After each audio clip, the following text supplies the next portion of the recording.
Live from the Washington, D.C. area, it's the Inside Scoop, Emerald Planet. All the ecology news that our viewers want to know. Now, here's your host, Executive Director of the Emerald Planet, Dr. Sam Lee Hancock. Hello and welcome to the Emerald Planet as we come to you from Washington, D.C. in the United States, looking around the globe in 143 different nations, looking for the 1,000 best practices, the technologies, the services, and the products are making a difference as we move through the 21st century.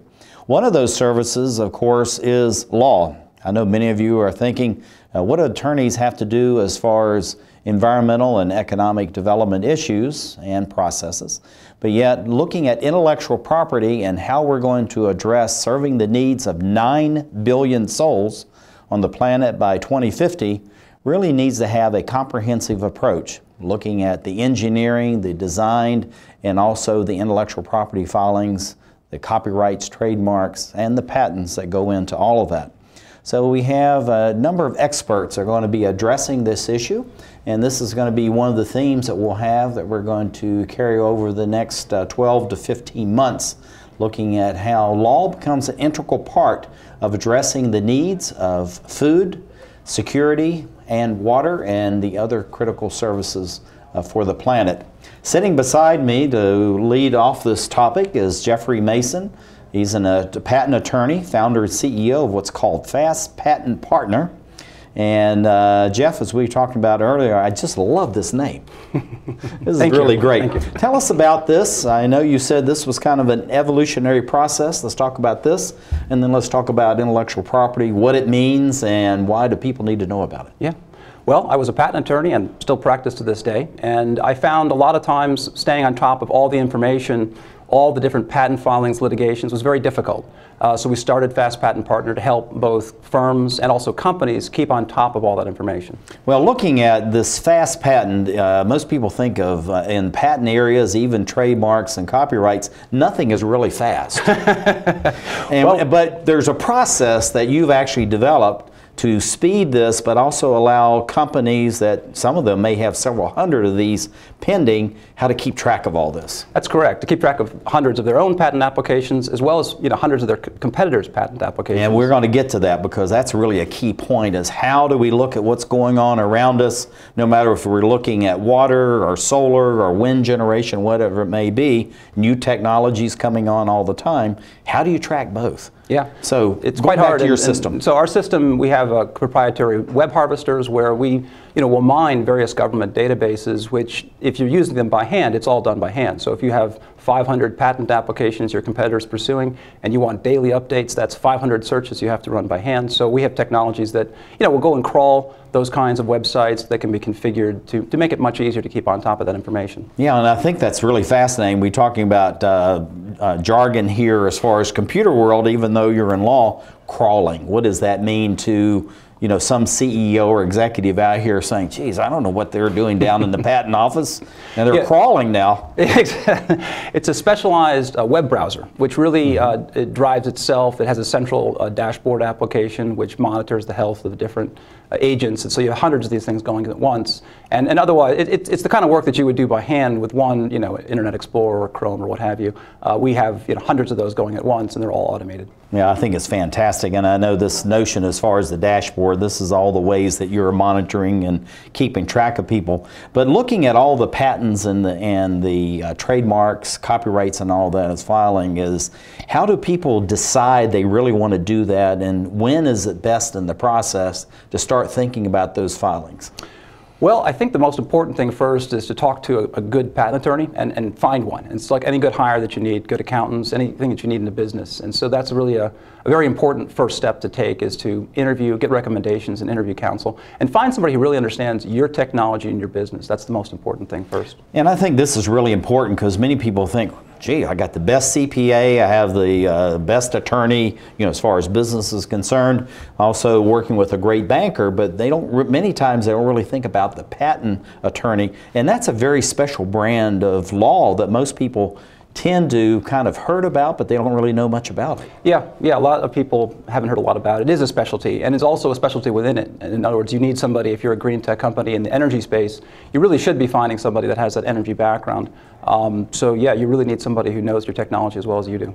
Well, looking at this, most of these companies, they're headed by engineers or some type of technical background. I know that you actually have a science background yourself, but within the company, who should take the lead as far as interacting with the patent attorney? Should it be the CEO, or should you have someone that's actually working on the various technologies to do that interface so that you keep everything moving forward in a positive flow? It really depends. I mean, yeah, if the CEO is somebody who's really very hands-on with your technology, absolutely it would be something that could work in a smaller company. Yeah, the larger company, you have an in-house legal department, and you may have patent attorneys of your own, and they act as the primary interface. Yeah, so it's important to actually look at all that, and maybe the CEO and some super techie or engineer type person within the organization itself. Yeah, it really depends on the size of the organization. I mean, obviously a small organization, the CEO will be doing a lot of that. Well, when companies are putting out some of these things can be fairly inexpensive for the protection you get. Other times it can be very expensive as far as doing all these various filings. And people say, why should I make this kind of investment? What are some of the reasons they want to do that? And then the follow-on to this is, what is the benefit, not only just protecting it, but what other assets do you gain by doing it? Yeah, well, the very first thing you have to do is do an audit of your IP. What do you have that no one else has? It's new. So you first got to make a roadmap internally, and that will tell you if those things are really important to your company. That'll tell you a lot about why it's worth pursuing. And a patent gives you the right to exclude anybody else from doing that. So if you have the new, useful, non-obvious idea, no one else has done it before, you can exclude anybody else from ever doing that, and that can be extremely valuable. Yeah, and when you get to the pharmaceutical companies and all that, that's critical as far as what they're doing and long-term profits. So looking at, okay, they've made this investment, they have this protection as far as their patents, and of course we don't want to forget the trademarks and the copyrights.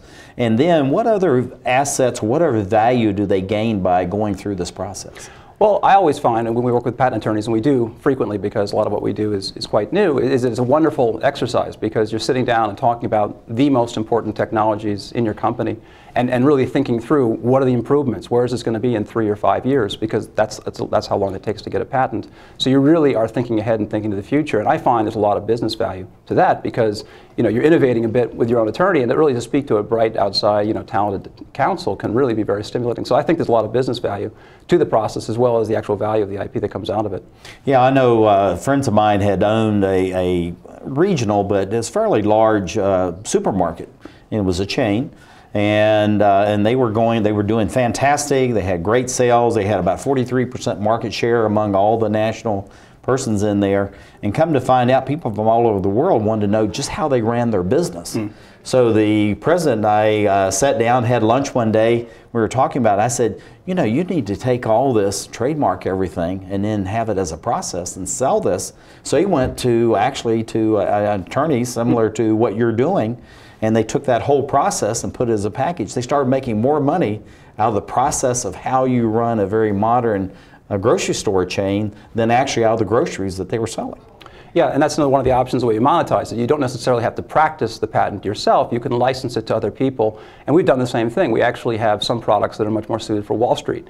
And Wall Street, for a lawyer, is a difficult thing to go to. So you really want to team up with somebody that knows that market. And that's what we've done to monetize those patents in that area, as opposed to practicing. That's absolutely fantastic. How much time does it actually take, the CEO saying, oh my gosh, I'm doing this, I got to go get money, I've got to, get my assembly lines going. How much do they really need to do, and what can they get done by outside counsel that can help them but not break the bank at the same time? This is why picking really good counsel is so important. I mean, a really good counsel knows your technology as well as you do. And so they can take a very small amount of information and go a long way with it, and that makes the labor on you much less. And so it doesn't have to be a huge amount of work, as long as you've invested in finding that really good counsel in the first place.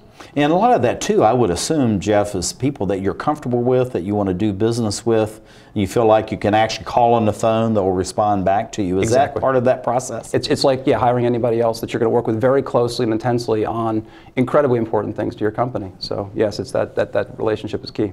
Besides good counsel, what else do you want to think about about in this whole process, Jeff, as far as looking at your intellectual property, whatever that is, the broad spectrum of that? Well, sometimes you don't necessarily want to file for a patent. I mean, we've been talking a lot about patents so far, but sometimes trade secret protection is better. So you do have to weigh, when you get that roadmap, that audit of all your IP, you have to weigh your options. I mean, Coca-Cola never patented the formula for Coke, and so it's still a secret 100 years later, and a patent expires after 20 years from its filing. So there are decisions like that that have to be made.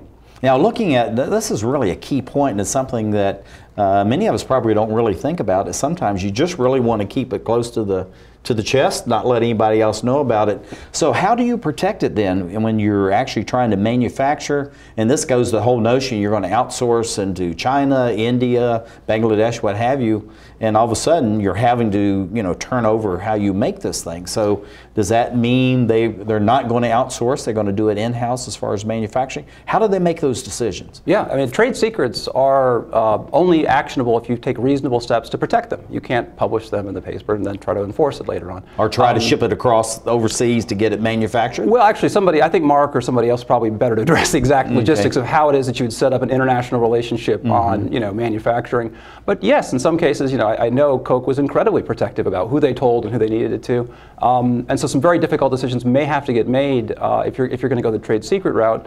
Patents, by comparison, are somewhat simpler. I mean, you have to file a paper disclosing everything, and once you have that right, it says this is your right, and it's all public. So there are unique features to both kinds of IP, and again, it is some very practical, important questions have to be answered. Well, the one thing we haven't talked about, and this is the 10,000-pound elephant in the room, U.S. Patent Office.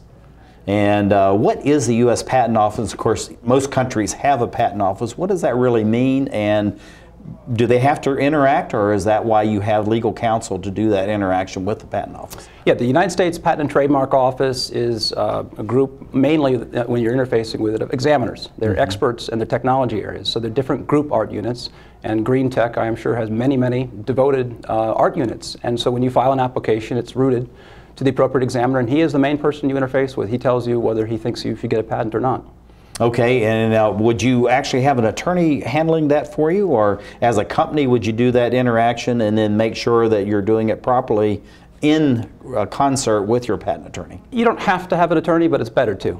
It's a very difficult process to do by yourself. I wouldn't recommend doing that on your own. Yeah, that's kind of like when they say, what is it, no fool represents himself in court or something like that. I can't remember what the statement is. Kind of the same thing. We're just about out of time, so actually we're almost out of time. What last thing would you like to share, about 10 seconds, with our audience? Well, I think, again, I'll emphasize that it is a very difficult process, and drafting a patent application really is something you should use an attorney for. So I would definitely make the right suit, and then you shouldn't find it a very difficult process at all. Well, thank you very much, Jeffrey Mason, FAST patent partner, and thank you for being with us as we create the Emerald Planet. Saving for retirement might be easy for some folk, but for others, it might take a little more work. And for those who haven't started, there are still things you can do to catch up. Oh, that is good news. Like getting out from underneath past debt. And don't get wrapped up with high-interest credit cards. Get you some eyes. Be diversified with your investments. Don't put all your eggs in one basket. Your financial goals are not out of reach. The choice is clear. For a happy ending, choose to save. Everyone with alcohol and drug addiction is in the same boat.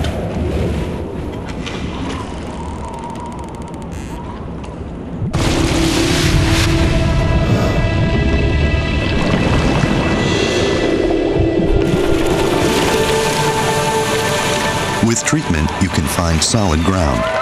For drug and alcohol information and treatment referral for you or someone you know, call 1-800-662-HELP.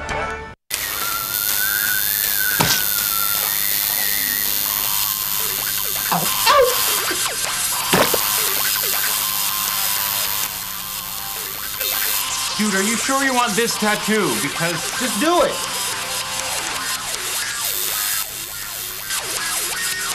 Some mistakes in life are permanent. Like hearing loss. To learn how to protect your hearing, visit asha.org.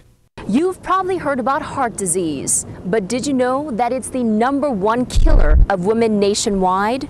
Heart disease claims more lives each year than breast cancer, lung cancer, or strokes combined. But there are steps you can take to protect yourself against it. For more information on how you can prevent heart disease, contact your local American Heart Association or visit their website at www.americanheart.org. Thank you, sir.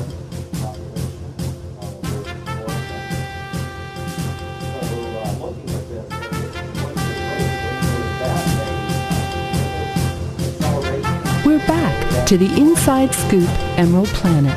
Here again, your host, Dr. Sam. Hello, I'm Dr. Sam Hancock, President and Executive Director of Emerald Planet and Emerald Planet TV in Washington, D.C. And we're looking around the globe in a number of nations looking for those best practices, the technologies, the services, and the products that are making a difference as we move through the 21st century. And as you know, we have part of this series paving the way to 2050 Future Earth. Part of that Future Earth is the intellectual property development that is actually making changes. Many people are saying that the planet just cannot accommodate 9 billion souls, but it looks like they're going to be here. So we're going to have 2 billion more people than we have today, and how we're going to take care of this. So much of this is going to be how do we design and develop, manufacture, and use in very new ways the technologies and the ideas that are being created on a day-to-day basis. We have someone who actually was part of, as an examiner at the United States Patent Office. His name is Mark B. Sweet, Esquire. He's a patent attorney, but also a partner in Finnegan, D.C. And Mark, let's start off. What is Finnegan, D.C.?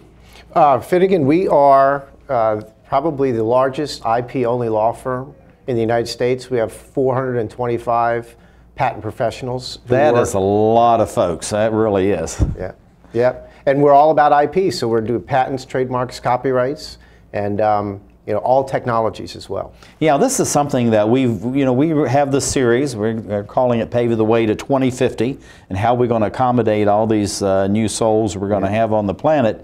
And IP really is almost the core of that, intellectual property. And many people are saying, ho-hum, so what? What does IP, intellectual property, truly mean? And let's talk a little bit about that. Well, IP is people's ideas and innovations. You want to get those ideas out and have people take advantage of them and to build on them, because that's what advances the sciences and allows us, all these new ideas to really come into play. And you see that in alternative energy. We have changes going on every day. Look at the changes that occur now, and go back 10 years from now when the industry was in its infancy. Yeah, I was just looking at solar power is one of those that the price is half of what it was 5 years ago. It's dropped another half. And that's because of all the changes that are being made, and also it's just not the design, but new materials that are going into it. That's exactly right. There are many ways to skin this cat when you're dealing with it. And with all alternative energy, you're going against the cost of fossil fuels or coal. And the industry standard is, can we get something that's less than $1 per kilowatt hour to make power? And in the solar field in particular, you've got huge changes because the materials, you used to do everything with silicon, and then we have different thin films, and now we're using organic materials as well. And even paint. Exactly. Going on. Oh yeah, and you see the way it's changing. Then all of a sudden, you think of an old solar panel that's just a hard piece of glass, and now it's a flexible substrate, and they're putting them on the outside of buildings as an architectural feature that can actually, absorb the sun and generate power. Now, looking at all this innovation that's going on, and I know that when you do your filings that people abroad are constantly looking at the United States, and of course, China, India, these other countries, and particularly European Union, are doing more and more filings and keeping up with the U.S. and all this. So how do you protect yourself? So at one hand, you're out there looking at everything that's going on around the globe and see what innovation's going on that maybe you can or maybe you can't use, and at the same time be able to protect yourself back in your own home market, whether it's here, Germany, Russia, Sweden, or whatever it is. Well, that's the million-dollar question, literally. You need to find out what your competitors are doing. In IP, it's all about rights, It is a property right, and you want to respect other people's rights. And so if you're a small startup company and you're thinking about getting into the field, you need to know what your competitors are doing, because you don't want to invest a lot of time and resources in an area that someone already has protection in. So you need to, find out, do your due diligence and find out what's going on. And then you also want to find out where you want to practice. If you're, again, in the solar field, you're not going to be wanting to obtain patents in areas that don't have a lot of sun. But you do, you may want to file in Australia, you may want to file in China, you certainly want to file in the United States, because those are areas where solar technology is very important. And maybe even across the Middle East, Northern Africa, definitely. places like that, which is really key as far as solar energy and wind. And then also, Mark, is this notion as far as the low-flow hydro, wave energy, all these others. These are very cutting edge, leading, and with the oceans covering 3/4 of the earth, people are focused on the solar and wind, and maybe they need to be looking at alternatives. Yeah, again, alternatives to the alternatives. And as the technology advances, I think more of those will become more efficient and more profitable. Right now, there have been a lot of issues, with the wave technology. It's a harsh environment to try to be capturing energy out there.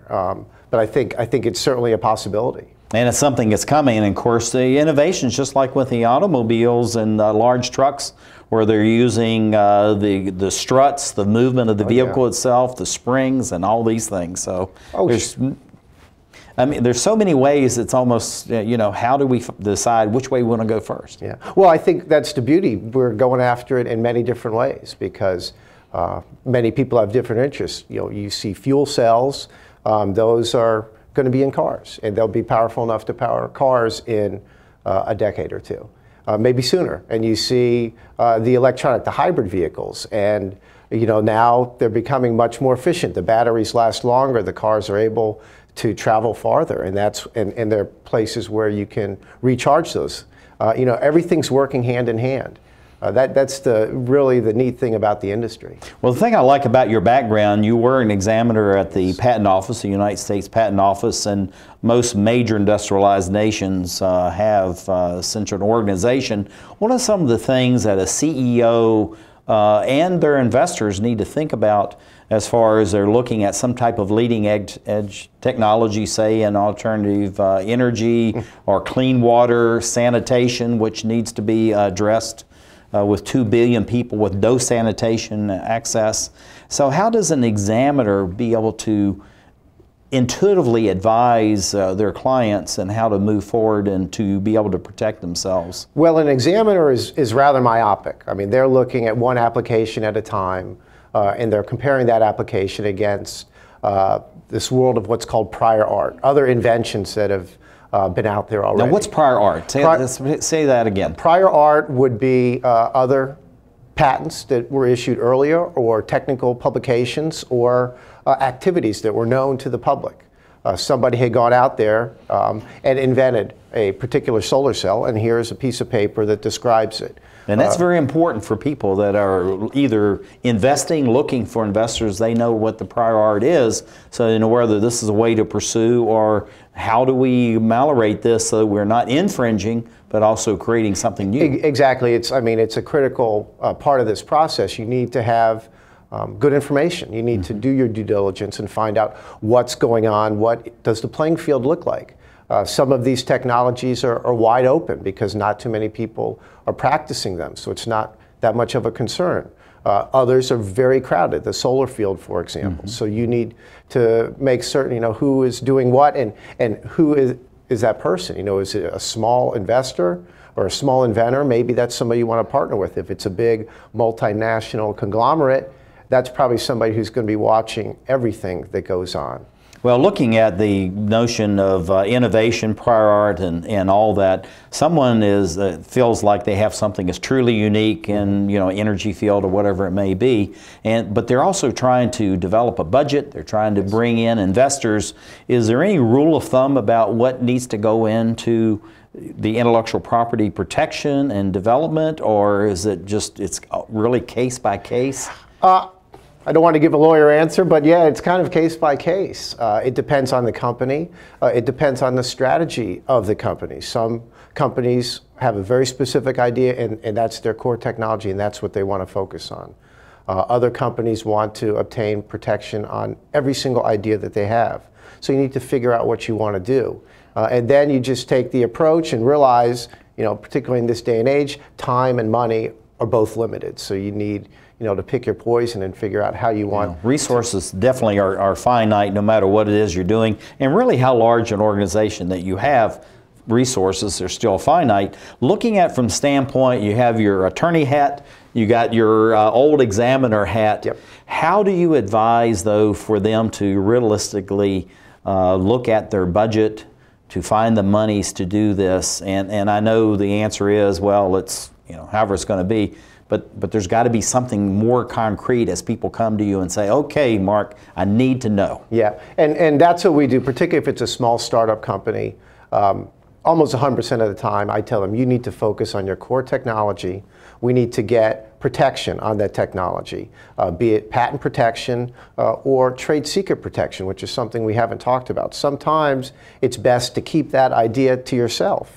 It's a process that maybe you have technical know-how and knowledge that then you can license to other people. Well, let's pursue that for just, we only have about 2 minutes, but let's pursue that as far as this trade secret. Yeah. I come to you and I have this great idea, and you're advising, and you're saying, after you look at it, you really need to keep the secret, but you're saying there's actually a process for keeping it secret. What is that process? It's a very controlled process. Okay. I would advise you, if in the alternative energy field, it would have to be a specific process where some magic happens in the black box and you get a great result, maybe a much higher efficiency solar cell.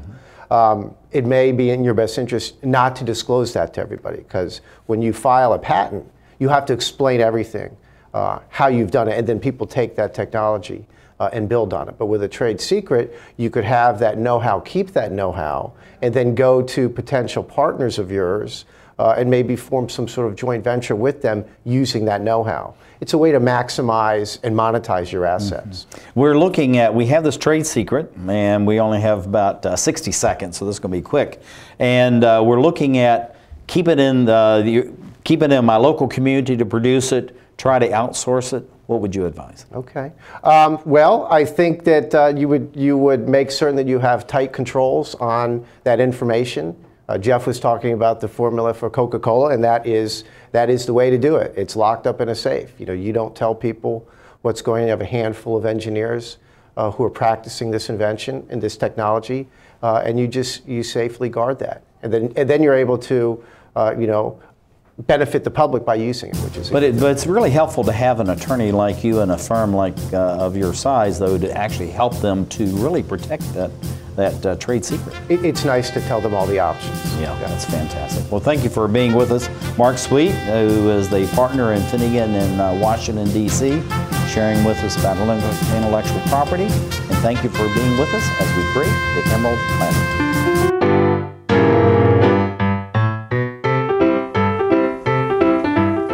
Just books at the library.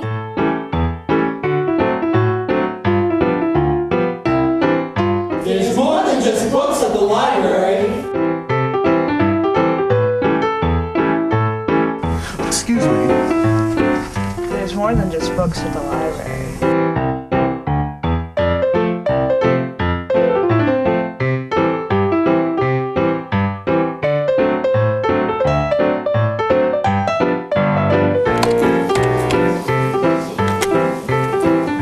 Il y a plus que de livres à la bibliothèque. Hello. You have a lot of great books here today. You know there's more than just books at the library. I know. There's more than just books at the library. I don't want to be hooked to a machine. I want all the medical treatment available to me. I wouldn't want my family to have to make this decision. My doctor knows what's best for me. An advance directive is your life on your terms. Talk with your family. Decide what's right for you. Then put it in writing. Documenting my wishes today means my family won't have to make heart-wrenching decisions later. To learn more, visit www.putitinwriting.org. 1,200 American youth run away from their homes every day. The National Runaway Switchboard is here to help. 1-800-RUNAWAY. If you are a runaway, thinking about running away from home, or a parent or guardian concerned about issues facing your child, call us 24 hours a day. 1-800-RUNAWAY. In times of crisis, hope is just a phone call away. 1-800.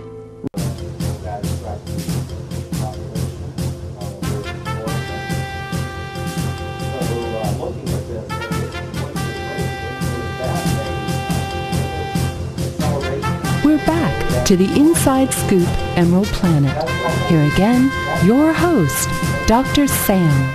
Hello and welcome to the Emerald Planet as we come to you from Washington, D.C. and the United States as we look in 143 different nations looking for the best practices, the technologies, the services, and the products that are making a difference as we move through the 21st century. And as we look to accommodate a planet that's going to add 2 billion souls, how do we come up with the innovations, the techniques, the technologies that are going to serve us even better and be much more energy efficient, kinder to the environment as we do move through the 21st century? And someone sitting beside me has a very cleverly named law firm that I really like. Antigone G. Payton is the founder, CEO of Cloudergy. What a great name. Thank you. Thank you. Antigone, thank you, and for being here, and welcome. My pleasure. Thank you. Now tell us about Cloudergy. So Cloudergy is actually a trademark that we developed when I founded the firm. And Cloudergy is a made-up word, just like Google and some of the other words that we use every day, where people sit down in a room and they think about what their business should represent and what their values are, and then you try to come up with a name that's protectable to represent that. For us, Cloudergy is about Law Firm 2.0. We do have data in the cloud and it's well protected. We have a client portal. We're really using next generation technology to communicate better with our clients and give them information they need to manage their cases with us. So Cloudergy signifies the cloud, and that's the first part of the name. And IGY is really a play on a suffix. You know, it's a play on technology. So put the two together, it was a new word that we made up, and it's the name of the firm. Oh, it's fantastic. I just love that. And of course, cloud technology is something that most firms are moving to. And most of us have been there a long time. We don't even realize it. Every time we draw up a name from our internet list or what have you, it's out there somewhere. It's not, in most cases, actually in our computer. So that's the cloud computing. Looking at the importance as far as we've been talking about patents, but trademarks, copyrights, those types of things. Many people kind of forget that and the value of that. But yet trademarks and copyrights can be hugely valuable to companies. They can, and they have their own place, and it's very different than patents. We've talked about patents a lot on this show. That's a situation where you need to go and ask for patent protection. You have to ask for approval to receive a patent. At least in the United States and Canada and a few other places, trademarks are different. You actually have what's called a common law trademark right in something that's protectable as a trademark once you first use it in commerce. And so the question is, what does that mean? Well, let's say you're starting a brand new business, you're going to sell solar panel technologies. The first time you talk to somebody who creates a logo for you and you develop the logo and put it on your letterhead and send it out to potential customers, that's a use in commerce. And you have some trademark protections at that point in the U.S. It differs in other countries. So there are many other countries where you need to actually register first. So we have that, and it's in common, it's in the public domain. Now, how do we formalize that, and what is the steps and then the investment that a company should think about to do that? Well, first a company needs to figure out whether it is protectable. And one mistake that a lot of companies make is trying to use very descriptive terms that really are used generally in their business as their trademarks, and that's not the right thing to do. So you need to create a special logo, you need to create a special name, something that speaks to your company, but something that others in your industry aren't using. Now let's assume you've done that. The first thing you need to do is make sure that you have a low risk that you're going to interfere with somebody somebody else's trademark. So that means, has somebody else already registered that same name or a similar name? Has somebody else registered a logo in the industry that's similar to yours? Things of that nature, and that's called a clearance search. So the first thing they should do before they invest all this time and money in using something as their brand is to do a clearance search. Now, looking at a clearance search, many times that's something that's fairly simple, because you can go out on the internet and it can either be done state by state if you're doing a filing state with the state corporation commission or something like that. Of course, you're looking at it as a national, international sphere. So would they need to come to a law firm like you, or do they do this on the internet themselves? What's the best process for identifying whether that logo and the name actually is already in the public domain? So it really depends on a budget and what a company wants to do, right? Because money's scarce. So small companies, the first step for those companies are to go out and do an internet search, change the location-based information if you're doing a Google search, get rid of that location information, try to see what's happening in other countries, because with the internet, you know, local doesn't mean local anymore. It's really the information. Local is really the computer almost. That's right, and anything it's connected to, Right. which is pretty much all over the world. So, so that's the first step as you're thinking about whether you would use a name. A next step, which we recommend, is you do talk to an attorney who has access to some pretty powerful databases that collect information from offices all over the world. So if you're not just planning on selling at the local shop and you want to have an e-commerce site, or you want to sell to others throughout the country or in other countries, you really need to see what's happening on a global level, and these databases allow you to do that. Yeah, looking at it, many people think about, well, that's something for a business, I'm a nonprofit, I'm a religious organization, you know, an NGO or something like that, but everybody's branding these days, and so you have to really protect your brand no matter where you are on the planet. Most things now are international one way or the other. So if I'm a leader of a nonprofit or community of faith or what have you, why is it important for me to actually go through the same process as somebody that actually has a manufacturing concern or some type of product they're actually selling? Because trademarks are source identifiers, right? So if you're the American Red Cross, you want to make sure that people know that you're dealing with your entity, not other entities that are associated with similar charitable services. So nonprofits can actually have some of the most important trademarks because they've created such goodwill around their mission and their cause, and they need to protect that so that people aren't giving money to other entities, some of which could be legitimate, some of which may not, when they think they're really doing good in the world through some of these nonprofit associations. As the nonprofit community continues to expand, and actually some of the largest income and green jobs generators really are nonprofits and NGOs, non-government organizations. So it's really become very big business. And now with you know, less desirable groups out there as far as, you know, drugs and terrorist organizations and all that, as you said, Antigone, you really have to protect your brand. So I'm now going into the Middle East, I'm going to Africa, Southeast Asia, troubled spots on the globe. What would you advise these leaders of these types of organizations to think about as they're getting ready to move forward?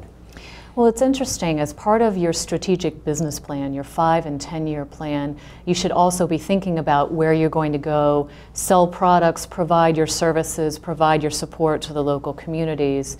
A lot of these countries are called first to file countries, so even before you move into the country, you should be thinking about registering and protecting your trademark, because we have what are called trademark squatters, basically, people who find brands or names that they like, nobody's registered it, but they know somebody's going to show up sooner or later and want to use it, so they register it and then they ask for a fee to have it transferred. Yeah, I understand that may have happened to Nike when they were having the Olympics in Spain. Someone had registered that name back in the 1930s, and all of a sudden they were standing hat in hand saying, we'd like to have some of this. You're on our territory now. So it doesn't matter how small, how large, you really need to be able to protect your brand. Let's go back to this notion of clear. What does that really mean? Let's be, you know, about that, and we'll pursue that a little bit so people understand what clearing means as far as the trademark itself is concerned. Sure.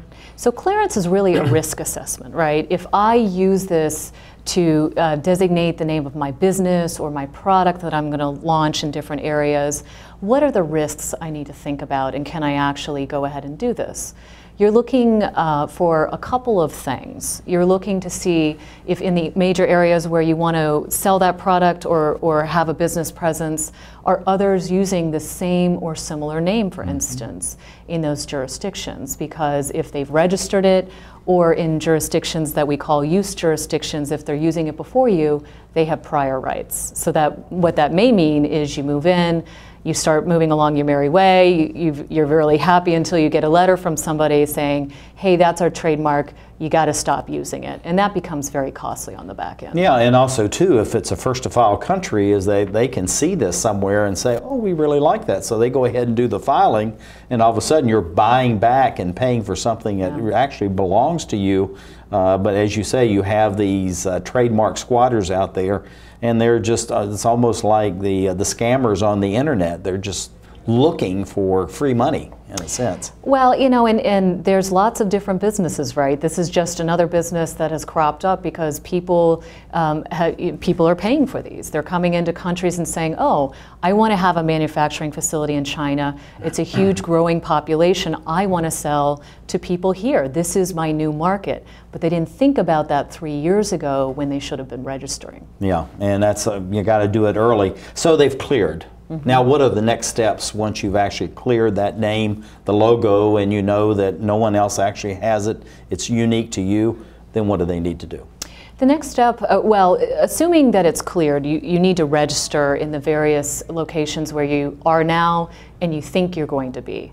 As I said, the United States is a use jurisdiction, so there are some rights here, but let's say you need to enforce your rights. You need to sue somebody else because they're trading off your goodwill, your name, you know, they're using Red Cross's name to try to get money for their different organization that really isn't, you know, the same mission. You really do need to register before you go to court. So registration is a very important part of the process. It usually takes a little time. It depends on the jurisdiction.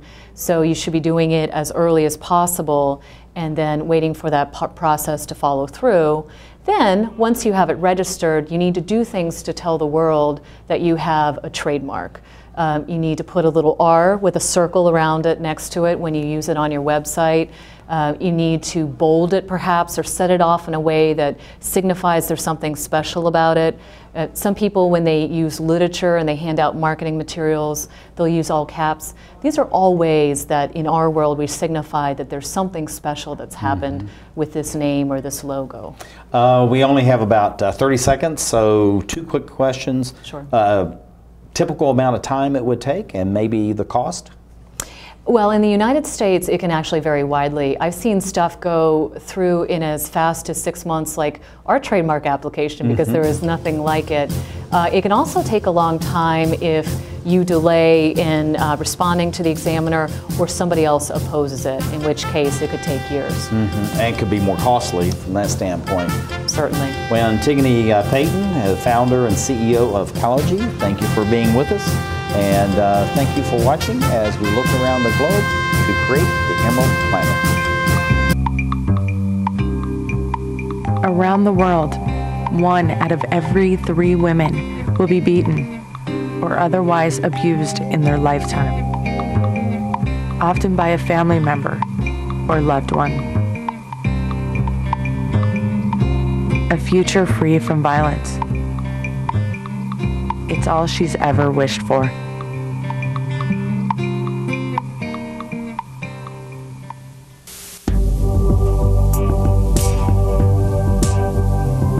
Did you know you have the power to stop children from joining gangs? You can help a father find a job and home for his family.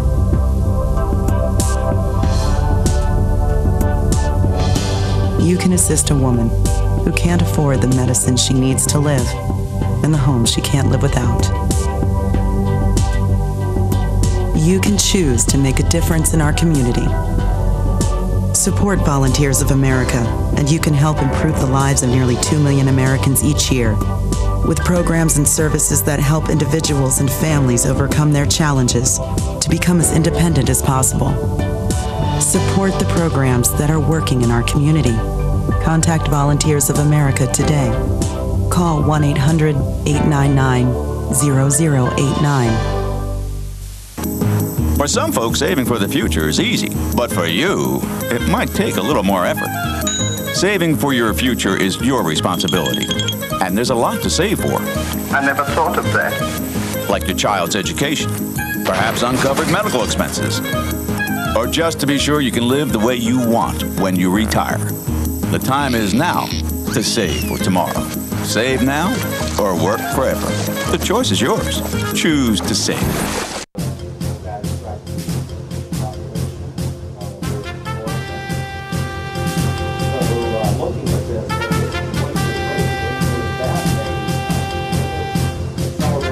We're back to the Inside Scoop Emerald Planet. Here again, your host, Dr. Sam. Hello, I'm Dr. Sam Hancock, the President and Executive Director of Emerald Planet, coming to you from Washington, D.C. in the United States. As we look around the globe and the numerous nations that are as far as developing new technologies, services, and products that are going to be useful as we move through the 21st century.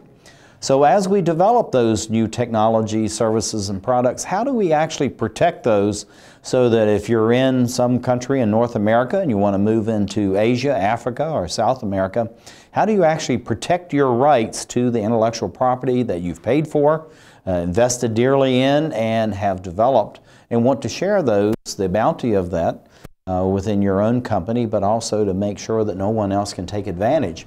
Also, as far as the trademarks and the logos that you have, how do you protect those?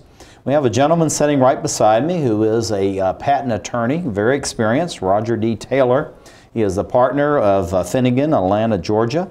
And Roger, thank you for being with us. Thank you very much. It's good to be here. Glad to have you. And this notion of protecting green laws, we're calling it, is something it's been around for a long time, but it's also very new.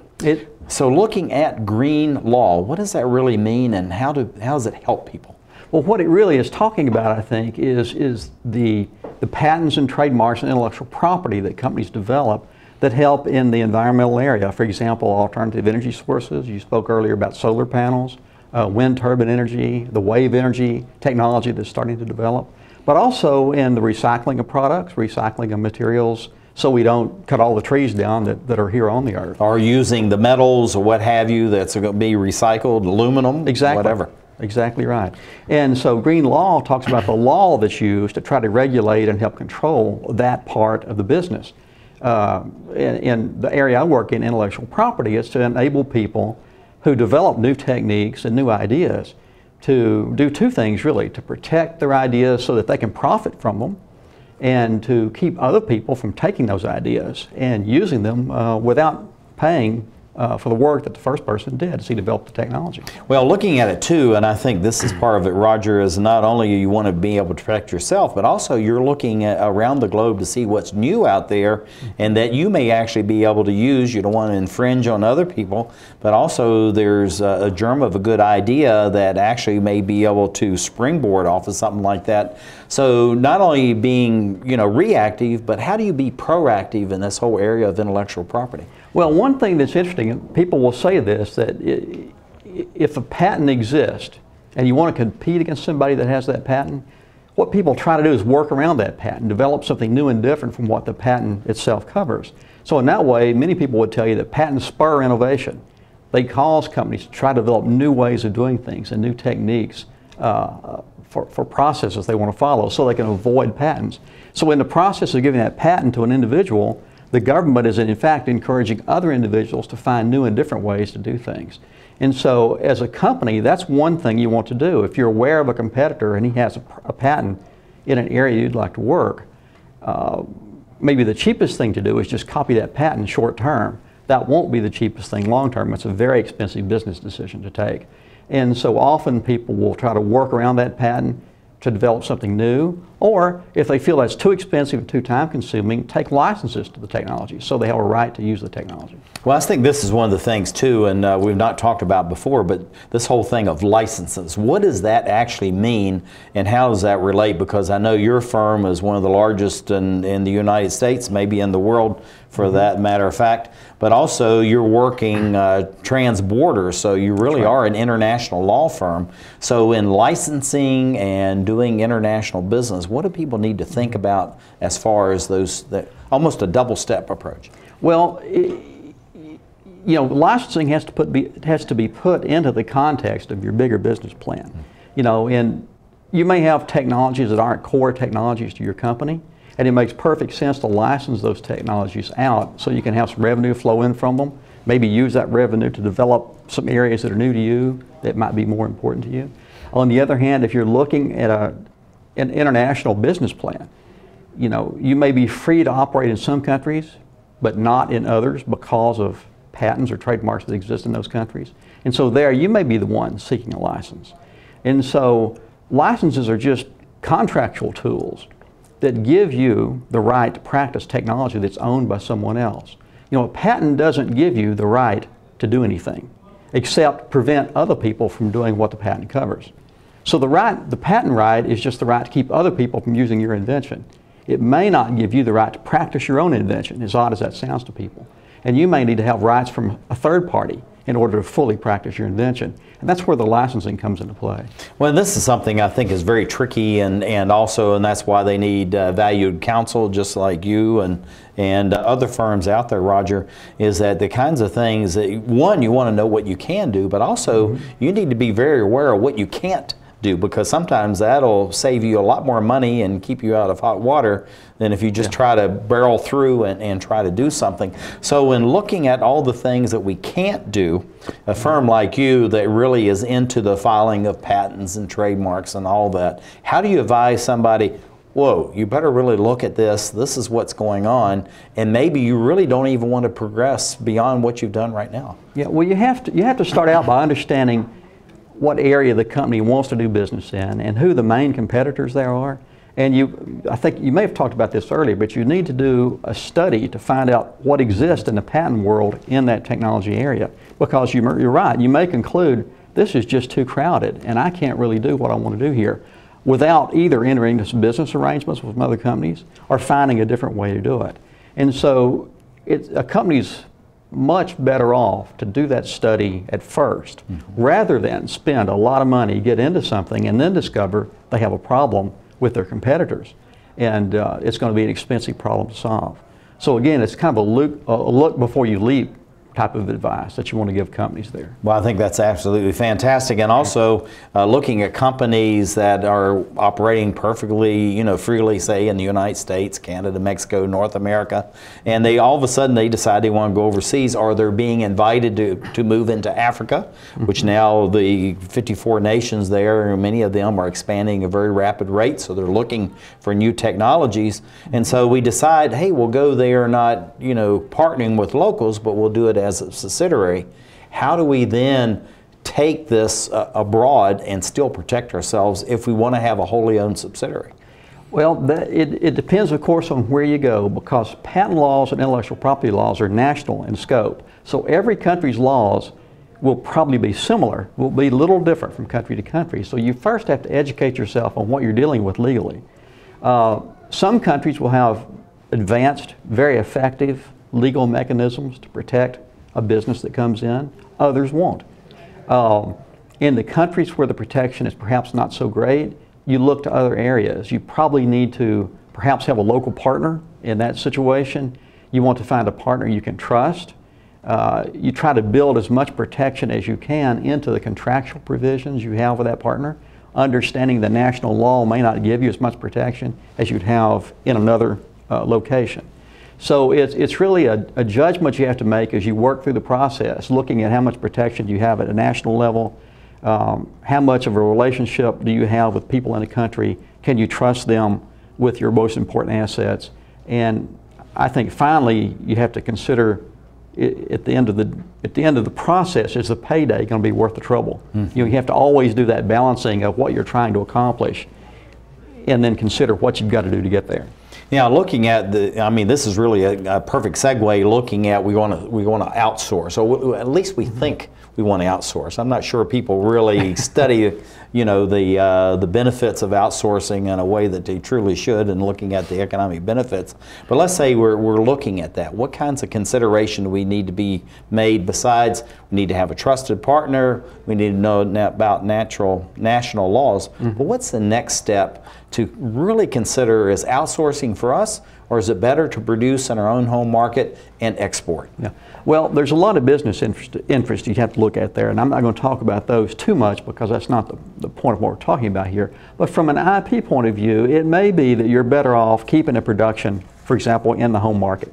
If we talk about the U.S., if a company's headquartered here and wants to do business, say in an Asian country, and is considering whether to outsource to the Asian country or make here and export, as you say, we know what's involved in producing in the U.S. and exporting. That's a known quantity. If you start looking at outsourcing production into a foreign country, in addition to having to be sure you've got a good trusted partner and you've got a country you're going to be in where the laws will help protect you, it depends on what you're going to do with the product once you've finished getting it made in that country. It may not be able to come so easily back into the U.S. There may be tariff barriers or other reasons that come back in.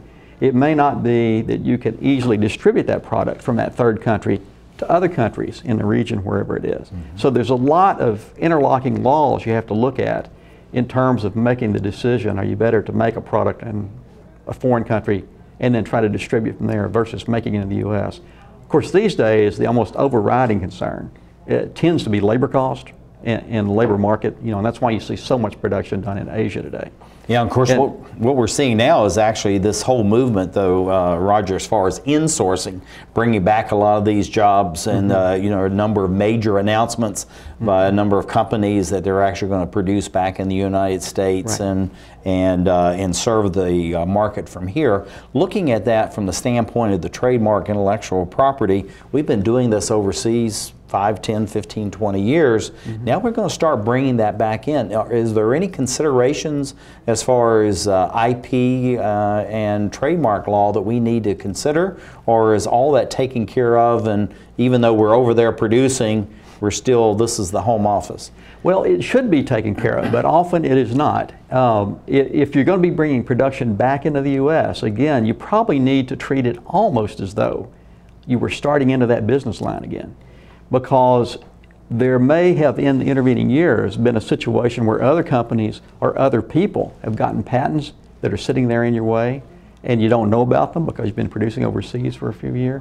So you almost need to do a study similar to what you would do if you were just beginning to make the product for the U.S. market, to make sure you're not walking into a trap. Well, I think that's actually good advice. We only have about 15 seconds. Oh, gosh. What would you like to share with our domestic international audience about IP and trademarks? I would just say this, that often small companies and startup companies don't properly, I think, evaluate their own IP. It's the heartbeat of your business, especially if you're in a technology field. And so resources should be devoted to it early on to identify it and protect it, so it will protect you as you go forward and grow your business. And then what we're going to do is we're going to sit here because we're getting all the credits up on the... Okay.